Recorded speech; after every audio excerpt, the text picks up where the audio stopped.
जय हिंद दोस्तों। तो दोस्तों आज हम फिर लेकर आए हैं आपके लिए डेली करंट अफेयर्स की सीरीज़, जिसमें हम आज आपको बहुत ही इम्पोर्टेंट क्वेश्चंस कवर कराएंगे। तो चलिए एक एक करके डिस्कस करते हैं। पहला क्वेश्चन है हमारा स्क्रीन पर। निम्नलिखित में से कौन सा कथन सूक्ष्म एवं लघु उद्यम के लिए क्रेडिट गारंटी फंड ट्रस्ट के संबंध में गलत है? तो इसमें जो स्टेटमेंट गलत है उसका चयन करना है। तो पहला स्टेटमेंट है भारत सरकार और सिडबी की संयुक्त पहल है, तो ये सही है। इसका उद्देश्य क्रेडिट कार्ड वितरण प्रणाली को मजबूत करना और सूक्ष्म लघु उद्यम को ऋण प्रवाह की सुविधा प्रदान करना, तो ये भी स्टेटमेंट करेक्ट है। इसने गारंटी की सीमा को 2 करोड़ से बढ़ाकर 5 करोड़ कर दिया, तो ये भी करेक्ट। नेक्स्ट है एमएसएमई के लिए वित्तीय समावेशन केंद्र स्थापित करने के लिए वित्तीय मंत्रालय के साथ सहयोग करेगा, ये स्टेटमेंट हमारा गलत है, तो इसलिए ऑप्शन 3 इज़ करेक्ट। बढ़ते हैं नेक्स्ट क्वेश्चन की तरफ। हमारा अगला प्रश्न है हड़प्पा स्थलों पर निम्नलिखित में से कितने मिलान सही हैं? तो हमें इसमें देखना है कौन सा मिलान सही है। हड़प्पा स्थल जो है सिंधु घाटी स्थल, ये पंजाब में है, ये करेक्ट है, पंजाब पाकिस्तान वाले में। वही बात करें राखी गढ़ी, तो ये स्टेटमेंट हमारा गलत है। राखी गढ़ी जो है वो हरियाणा के हिसार में स्थित है, ठीक है। और वहीं बात करें धौलावीरा, तो ये स्टेटमेंट करेक्ट है। और कालीबंगन ये गलत है। कालीबंगन जो है राजस्थान में स्थित है। तो only two option is correct. Next question की तरफ बढ़ते हैं। हमारा अगला प्रश्न है अजय वॉरियर 2023 भारत और निम्नलिखित में से किस देश के बीच संयुक्त सैन्य अभ्यास हुआ? तो 4 ऑप्शन है फ्रांस, ऑस्ट्रेलिया, यूनाइटेड किंगडम, संयुक्त राज्य अमेरिका। तो ये हुआ है यूनाइटेड किंगडम के साथ, ठीक है। नेक्स्ट क्वेश्चन है हमारा स्पाइस जेट के मुख्य परिचालन अधिकारी के रूप में किसे नियुक्त किया गया है? पहला ऑप्शन है रितेश शुक्ला, प्रवीण सिन्हा, अरुण कश्यप, रिचर्ड वर्मा। तो ये परिचालन के लिए नियुक्त किया गया है अरुण कश्यप जी को। नेक्स्ट क्वेश्चन है हमारा Raymond consumer care private limited के एफएमसीजी कारोबार के अधिग्रहण करने की वाली कंपनी का नाम क्या है? तो ये कंपनी बनी है गोदरेज कंज्यूमर प्रोडक्ट लिमिटेड, तो ऑप्शन 4 इज करेक्ट। हमारा अगला प्रश्न है भारत और यूनाइटेड किंगडम के बीच संयुक्त सैन्य अभ्यास हुआ है, जो कि 7वां संस्करण शैली सबरी प्लेन्स यूनाइटेड किंगडम में आयोजित किया जा रहा है। तो ये बताना है कौन इसका क्या नाम है। तो ये है अजय वॉरियर, जो कि अभी हम डिस्कस कर चुके हैं। इसके बारे में थोड़ा इन्फॉर्मेशन लेते हैं। अजय वॉरियर हो गया इंडिया और यूके के बीच में। वहीं बात करें कोंकण, तो कोंकण एक द्विपक्षीय नौसैनिक अभ्यास है जो भारतीय नौसेना यूनाइटेड किंगडम के रॉयल नेवी के बीच आयोजित किया जाता है। वहीं बात करें इंद्रधनुष, तो इंद्रधनुष ये भारतीय वायुसेना, इंडियन एयरफोर्स और यूनाइटेड किंगडम की रॉयल एयरफोर्स के बीच आयोजित एक द्विपक्षीय हवाई अभ्यास है। और अग्नि वॉरियर यह सिंगापुर और भारतीय सेना के बीच एक द्विपक्षीय अभ्यास है। ये भी इन्फॉर्मेशन आप नोट कर लीजिए, इम्पोर्टेंट है। बात करते हैं मन की बात @100 कार्यक्रम में कलेक्टिव स्पिरिट कंक्रीट एक्शन नामक पुस्तक किसने लिखी? वेरी इंपॉर्टेंट क्वेश्चन है, परीक्षाओं में पूछा जा सकता है। 4 ऑप्शन है नरेंद्र मोदी, शशि शेखर वेम्पति, गौरव द्विवेदी, इनमें से कोई नहीं। तो काफ़ी बच्चे इसमें नरेंद्र मोदी चूज़ करेंगे, लेकिन ये गलत है। सही ऑप्शन हो जाएगा हमारा सेकंड, शशि शेखर वेम्पति। बात करें मन की बात, तो मन की बात रेडियो कार्यक्रम 3 अक्टूबर 2014 को विजयदशमी के अवसर पर शुरू किया, जिसमें 12 भारतीय भाषाओं, 29 बोलियों और 11 अंतर्राष्ट्रीय भाषाओं में कई प्लेटफॉर्म में माध्यम प्रसारित किया जाता है। हमारा अगला प्रश्न है विश्व खेल पर्यटन कांग्रेस का दूसरा संस्करण किस स्थान पर संयुक्त राष्ट्र विश्व पर्यटन संगठन और क्रोएशिया सरकार द्वारा आयोजित किया जाता है? तो न्यूयॉर्क, जगरेब, क्रोएशिया। तो इसका सही ऑप्शन हो जाएगा क्रोएशिया। हमारा अगला प्रश्न है, एयर इंडिया के मुख्य तकनीकी अधिकारी के रूप में किसे नियुक्त किया गया है? तो हमारे पास 4 ऑप्शन हैं, गौरव पाठक, श्रीकांता दास, पंकज कुमार, सुमित रमेश थरोट। तो सही ऑप्शन हो जाएगा श्रीकांता दास। बात करें एयर इंडिया की, तो एयर इंडिया भारत की फ्लैग कैरियर एयरलाइन जिसका मुख्यालय नई दिल्ली में है। इसकी स्थापना 1932 में हुई थी और इसे पहले टाटा एयरलाइंस के नाम से भी जाना जाता था। हो सकता है पूछा जाए कि एयर इंडिया का पुराना नाम क्या था, तो टाटा एयरलाइंस हो सकता है। टाटा एयरलाइंस का नया नाम तो एयर इंडिया, ठीक है। यह एयरबेस और बोइंग विमानों का एक बेड़ा संचालित करता है और एशिया, यूरोप, उत्तरी अमेरिका और ऑस्ट्रेलिया में घरेलू और अंतर्राष्ट्रीय गंतव्यों में सेवा प्रदान करता है।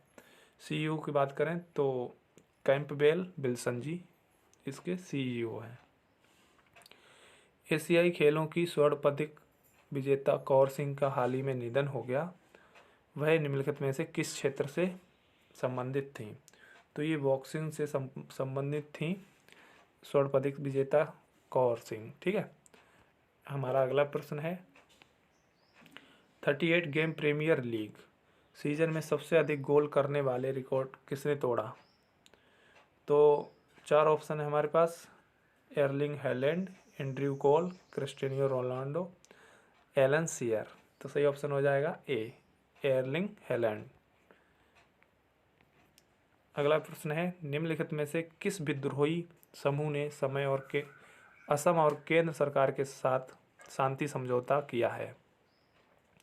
तो ये किया है दीमा हसाओ नेशनल आर्मी, DHNA। हो सकता है ये एग्ज़ाम में पूछ लिया जाए DHNA की फुल फॉर्म या फिर दीमा हसाओ नेशनल आर्मी क्या है। तो ये एक विद्रोह संगठन है, इसके बारे में डिटेल्स से जानकारी प्राप्त करते हैं।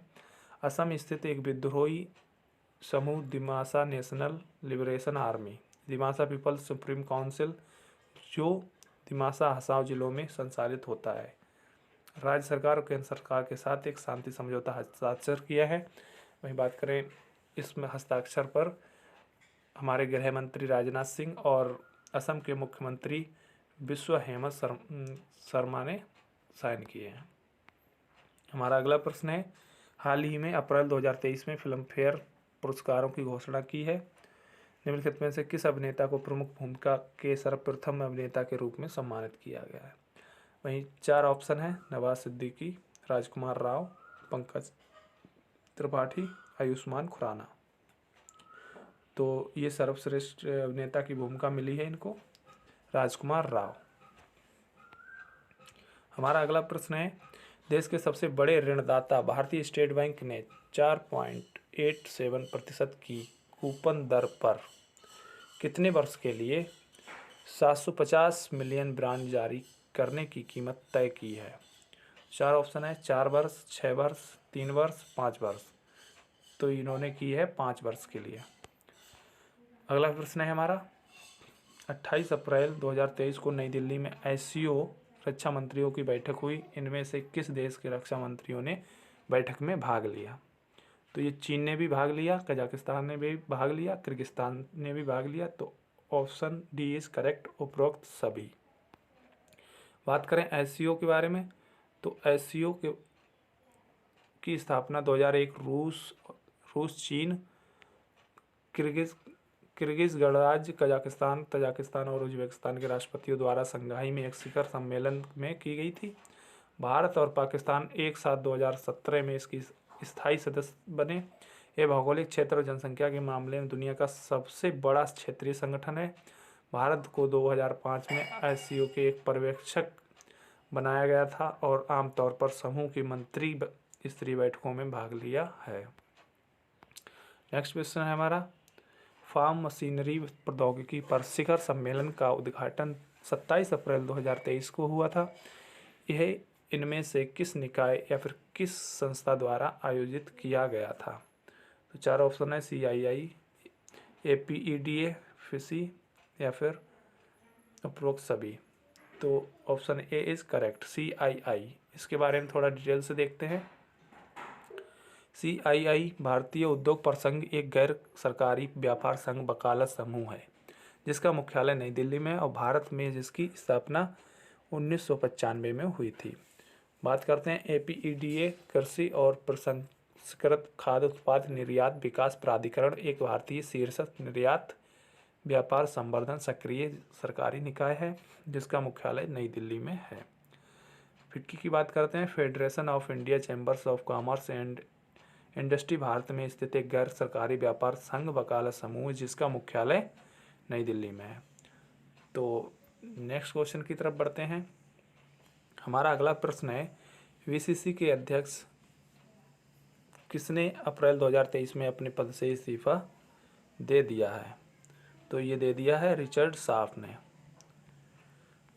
अगला प्रश्न है इनमें से कौन सा भारतीय रेसर ब्रिटेन F4 चैंपियनशिप में पोडियम में समाप्त करने वाला पहला खिलाड़ी बन गया है? ये भारतीय हैं, तो ये हैं जैडन पेरिएट। हमारा नेक्स्ट क्वेश्चन है अर्जुन वाजपेयी इनमें से किस पर्वत शिखर पर चढ़ने वाले पहले भारतीय बन गए हैं? तो ये जो हैं माउंट अन्नपूर्णा पर पर्वत शिखर पर चढ़ने वाले प्रथम भारतीय बन गए हैं। अगला प्रश्न है इनमें से किस संस्थान ने अपना साइबर सुरक्षा कौशल कार्यक्रम शुरू किया है? तो बात करते हैं IIT Kanpur, IIT Indore, IIT Bombay, IIT Guwahati. तो ये जो साइबर सुरक्षा कौशल कार्यक्रम IIT कानपुर के द्वारा शुरू किया गया, तो option A is correct. Next question है इनमें से कौन सा राज्य 28 अप्रैल से 3 दिवसीय विरासत महोत्सव आयोजित कर रहा है? तो 4 ऑप्शन है झारखंड, उड़ीसा, गोवा, तमिलनाडु। तो गोवा इज करेक्ट आंसर। ठीक है, झारखंड की राजधानी रांची है और उड़ीसा की राजधानी भुवनेश्वर है। नवीन पटनायक यहाँ के मुख्यमंत्री है। गोवा की राजधानी पणजी है। हेमंत सोरेन यहाँ के मुख्यमंत्री हैं और गोवा भारत का क्षेत्रफल की दृष्टि से सबसे छोटा राज्य है। और वहीं बात करें तमिलनाडु की, तो तमिलनाडु की राजधानी चेन्नई है। नेक्स्ट क्वेश्चन की तरफ बढ़ते हैं। कमिंस ने भारत में निम्न में से शून्य उत्सर्जन प्रौद्योगिकी उत्पाद की श्रेणी के निर्माण के लिए इनमें से किस कंपनी के साथ साझेदारी की है? तो शून्य उत्सर्जन प्रौद्योगिकी की उत्पादों की श्रेणी के लिए टाटा मोटर्स के साथ साझेदारी की है, तो ऑप्शन ए इज करेक्ट। हमारा अगला प्रश्न है मध्य प्रदेश के निम्नलिखित में से किस राष्ट्रीय उद्यान ने सिंगल यूज प्लास्टिक के प्रतिबंध लगाने की घोषणा की है? तो 4 ऑप्शन है जीवाश्म राष्ट्रीय उद्यान, वन विहार राष्ट्रीय उद्यान, बांधवगढ़ राष्ट्रीय उद्यान, माधव राष्ट्रीय उद्यान। तो इसका करेक्ट आंसर हो जाएगा वन विहार राष्ट्रीय उद्यान। बात करें मध्य प्रदेश की, तो इसकी राजधानी भोपाल है और यहाँ के मुख्यमंत्री हैं शिवराज सिंह चौहान। अगला प्रश्न है हमारा महाराष्ट्र के निम्नलिखित में से किस जिले में rail coach factory 120 Vande Bharat ट्रेनों का निर्माण किया जाएगा? 4 ऑप्शन है लातूर, पुणे, मुंबई, नागपुर।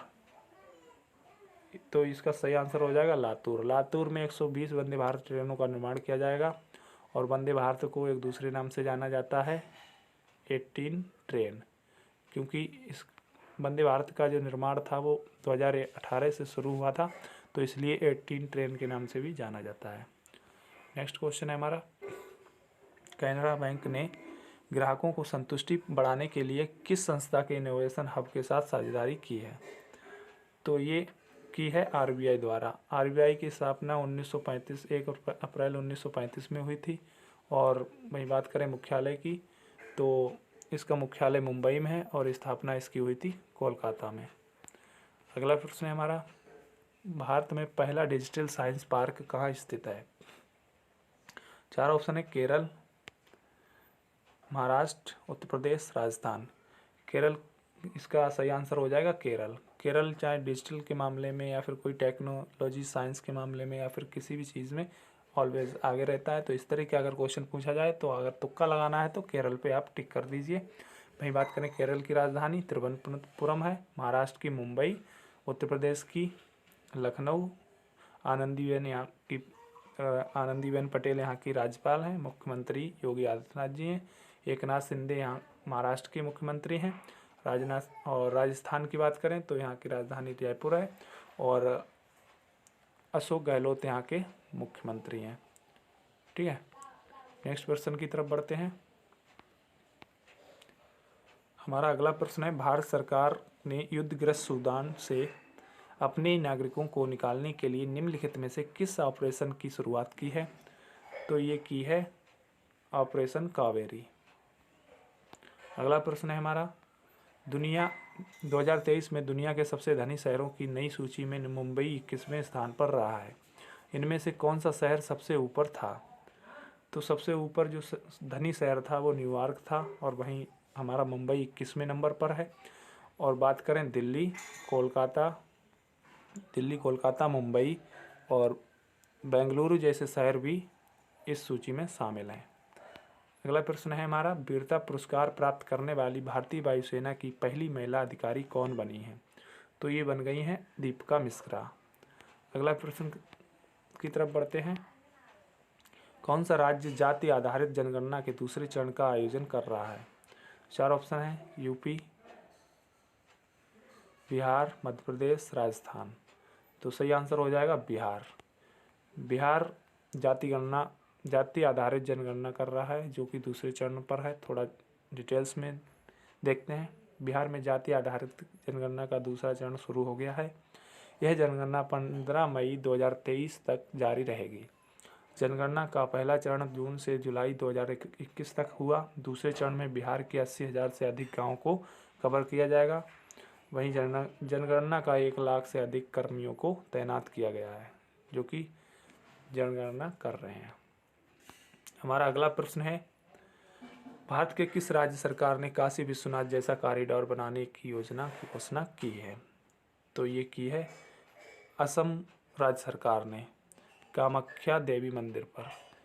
तो कामाख्या देवी मंदिर के बारे में जानकारी लेते हैं। ये गुवाहाटी असम के नीलाचल पहाड़ियों में कामाख्या मंदिर देवी कामाख्या को समर्पित सबसे पुराना, सबसे प्रतिष्ठित केंद्रों में से एक है। यह भारत में मौजूद 52 शक्तिपीठों में से एक है। काले जादू वशीकरण की क्रिया को दूर करने के लिए मंदिर में इसकी विशेष पूजा की जाती है। असम की राजधानी दिसपुर है और सीएम डॉक्टर हेमंत बिस्वा शर्मा है। राज्यपाल यहाँ की गुलाब चंद कटारिया हैं। अगले प्रश्न की तरफ बढ़ते हैं। हमारा अगला प्रश्न है, दूसरे कार्यकाल के लिए क्यूबा राष्ट्रपति के रूप में फिर से चुना गया।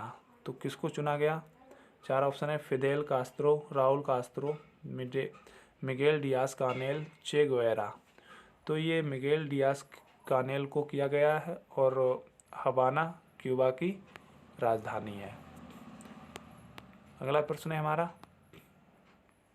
चुनाव आयोग ईसी ने इनमें से किस राज्य में वोट फ्रॉम होम विकल्प पेश किया है? तो ये हमने पहले भी हमारे पिछली वीडियो में डिस्कस कर चुके हैं। कर्नाटक से अब जो चुनाव हुआ करेंगे वो वोट फ्रॉम होम से भी विकल्प मिल गया है। तो दोस्तों, आज का ये हमारा सेशन कैसा लगा कमेंट बॉक्स में ज़रूर बताएं और बने रहिए हमारे साथ। मिलते हैं नेक्स्ट वीडियो में, तब तक के लिए अपना ख्याल रखिए, मस्त रहिए, स्टडी करते रहिए। जय हिंद, जय भारत।